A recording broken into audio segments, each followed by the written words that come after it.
No, I mean, I'm really, really blown away by the positivity and the way you look out in life. It's amazing to think that Sam would, go into depression, despair, and you're looking to what you can do with it, So how did you get into doing challenges? I mean, you've done some amazing things, but what on earth made you want to carry a stone around an assault course and things like that? After I was injured, it was a lot of just, this is kind of what you're able to do. It was a lot of the physical therapy, occupational therapy community at that point in time. We're talking almost 10 years ago now, 9 years ago. It was very clear cut. People were definitely doing their recovery out of textbooks, and the majority of the patients that these people were used to dealing with were usually like elderly people or people that were out of shape or things like that. And here's Walter Reed, this epicenter of young, active individuals that have now suffered some sort of severe trauma, and it's like all of these years of education and going step by step for like treatment out of these books doesn't work, because here you have a bunch of young guys and some gals that they still want to live their life. It's not about just it's not just about can we get these people to just be able to do their daily tasks, normal things that a person does, like get up and use the bathroom and care for themselves and be able to go grocery shopping. Like that's where they were at that point in time. So when I was going through there, and I continued to want to try to push their recovery efforts, like I want to try this, I want to try that. It was very much like met with concern. And sometimes you'd have to tell these providers, you're like, listen, I literally took a bomb to the ass. I'm not fragile. Like, I can try this, and if I fall, so what? And it was completely blowing some of these PTs' minds, that mindset of I'm not fragile, I can take it. And it wasn't just me. It was a whole room full of guys and girls that were just like me. And so in the beginning, it was a lot. You're constantly being told, this is what we expect from you. This is about as far as you're going to get. And then, I was introduced to a group called, Achilles International, and they out of New York, and they do hand cycling. And they're like, hey, how would you like to hand cycle a marathon? And I was like, piss off. And I'm like, that's ridiculous. And they kept asking for probably at least a year. They would come from New York once a month and say, hey, do you want to go outside, give this thing a try? Finally, after about a year, I gave into it, and I went up to New York. They do this thing called Hope and Possibilities. It's in Central Park. It's 5 miles in Central Park, like the third weekend in June every year. And it's not just veterans, it's everybody. From they have children's programs all the way up to their veterans program, which is what I'm in. And they want to get people out, and they want them to start, try to be able to show them that they can still do something. So I go out on this hand cycle, and it's basically a wheelchair that sits really low to the ground, has these arms up front that are similar to like pedals on a bicycle, but you use your hands to push it, hence why it's called a hand cycle. And did 5 miles around Central Park in New York, and was like, this is amazing. The wind, it was going fast again, and it was outside, and it was just nice because it was kind of like I was on my own. It's, some people like to run, and sometimes the reason they like to run is because that's their way of being in their own head with themselves, to think about whatever and just enjoy nature or the outdoors or whatever the case may be.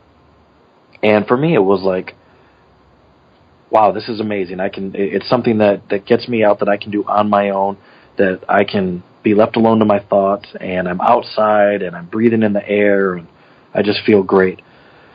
So I expressed interest in wanting to do my very first marathon here in Detroit, Michigan, which was my home base.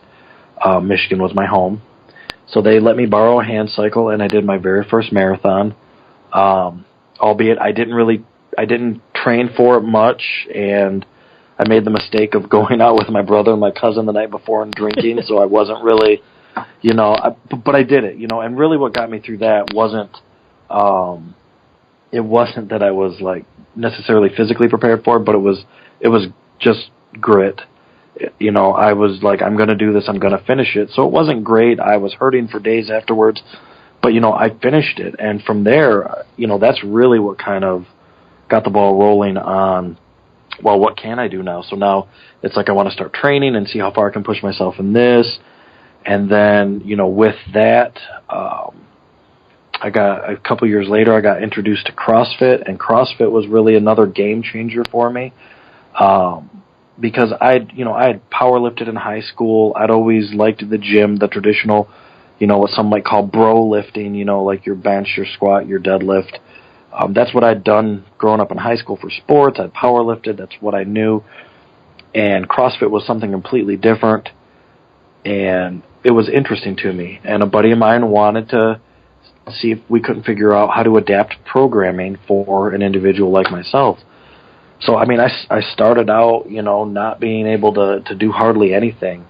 The unique thing about CrossFit is it's, like gymnastics and lifting and Olympic lifting and cardio all wrapped up into one at any given moment.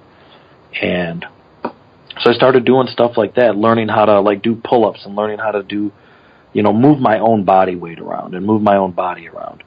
And I started doing this, and that's when I really started to lose weight. The hospital had ballooned me up to 360 pounds because I was just not doing anything, and they had me on a ridiculous diet, and I was just fat. And then I retired, and they were like, "Oh, you don't have to do anything now, you're good." And I was just lazy and retired. And then doing the hand cycling and then getting into the CrossFit really changed my whole world. Ended up losing a little over 100 pounds so far. Still have some weight to go.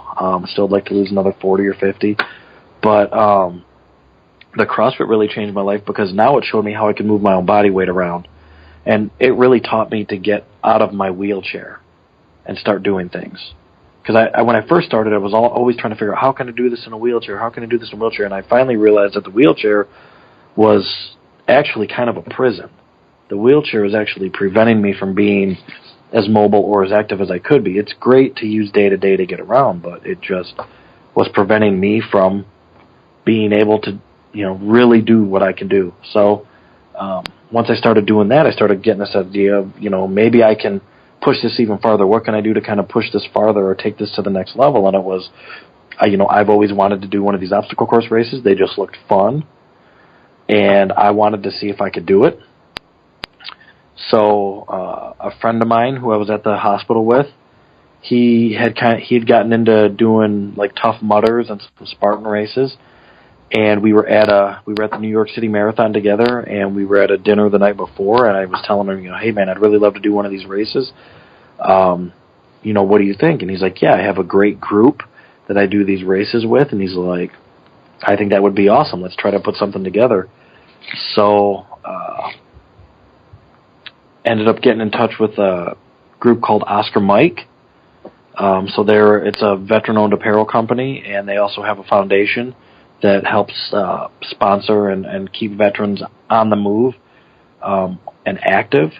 So on Memorial Day 2015, I went out to Miller Park in Milwaukee, and we did a Spartan race out there where we basically crawled around the baseball field. Well, I crawled around the baseball field. And the rest of the group, that was there, they did the race, and certain obstacles that I needed assistance with, like walls and things like that, we'd give me a boost to grab the top so I could try to get up and over it. And, we started as a team, we finished as a team, and that was really a game changer for me. That's what really changed. And I know I've said this a couple times. I guess I've kind of had a progression on these kind of life-altering events or doing things with these groups that have just been life-altering, and they really have. But yeah, that changed things because I started to see that, how far I really could push myself. So, and it's just kind of been one of those things since. I continue to try to push myself in a different dynamic. The obstacle course races, they're always challenging. I've done a few now of the shortest ones that they offer. In May, though, I'm getting ready to try Spartan's longest race, not longest, but one of their longer ones, which is going to be about 3 times the distance of anything that I've done. So we'll see how that goes. But yeah, it's just, it looked like something I wanted to do. I really wanted to see how far I could push myself. And, it turns out, like anything in life, I mean, everybody thinks that they can do everything on their own, but like anything in life, somebody's probably helped you out in some small way along the way. And that's kind of how it was with Oscar Mike. We started together as a team. We finished as a team. They helped me where I needed it, and I, you'd be surprised, I even able to help some people where they needed it.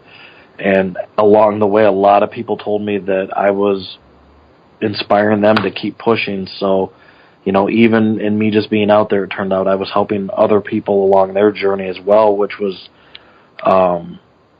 it was incredible. I can't say it's incredible in the moment while I'm out there, because it just sucks. But like I was saying, it's like, a lot of the people in the groups around me, like, they're having fun, and that's great. But like, usually when I'm out there, I'm crawling around. It's a long day. It's incredibly taxing. So it's not, I can't say in the moment it's fun.